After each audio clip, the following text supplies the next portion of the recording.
Vicky Vox. अरे गजावा के नसावा में दसावा बिगड़ल के मोती मरल कौजे घर बार छोड़ले। रे बोल।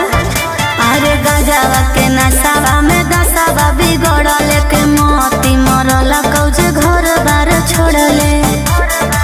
तो बस गले के जंगल पहाड़ी रे।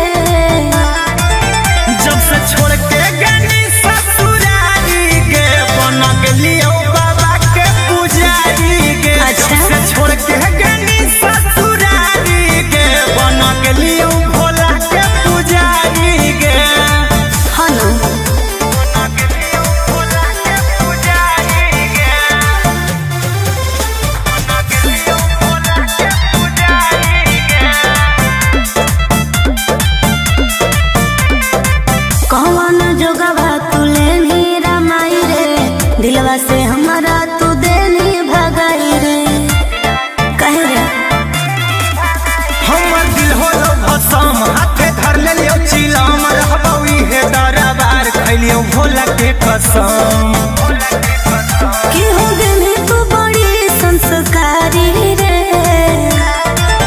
जब से छोड़ के गनी ससुरारी के बन गेलियो बाबा के पुजारी के। जब से छोड़ के गनी ससुरारी के बन गेलियो भोला के पुजारी के।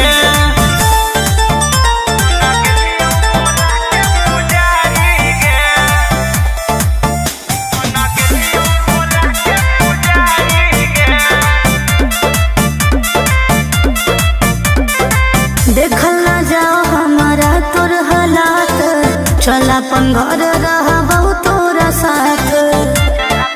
बुझनी दुनिया खेला लोग खेला हमरा कोई ही अकेला छोड़ दे हमर फिकीर बोलियो महादेव के चेला। गोरे लाल कुंदन कहो तोर प्यारी रे।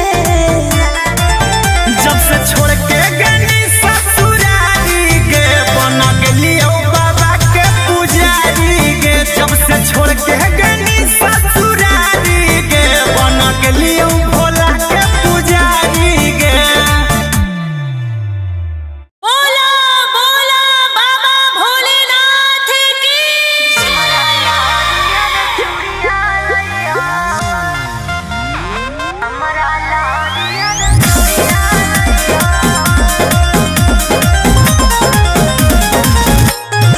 Vicky Vox.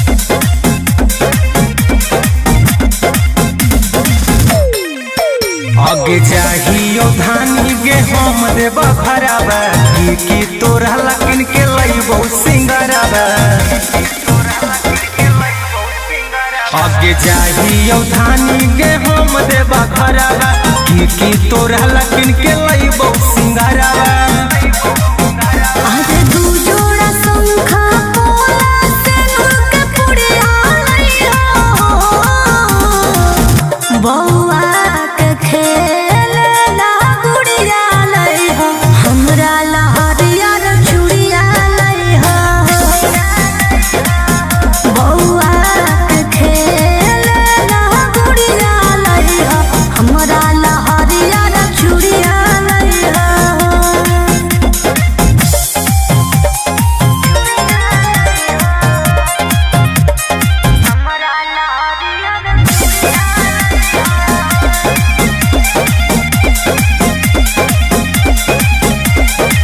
देवघर के पेड़ा होवे बड़ी नामी।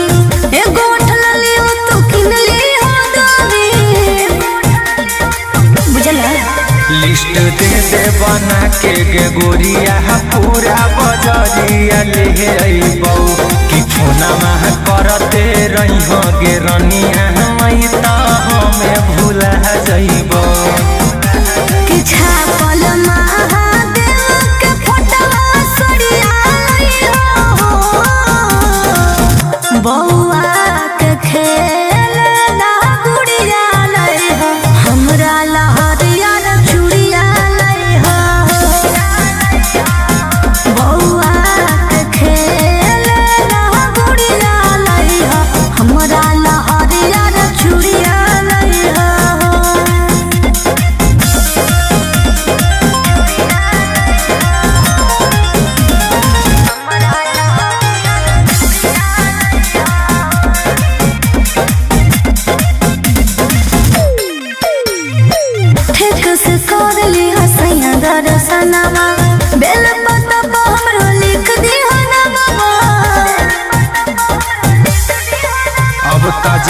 दिले के कवरिया पहिला सोमरिया करबई गे लेके भोला बाबा के नामा सुइया पहरिया चढ़बई गे।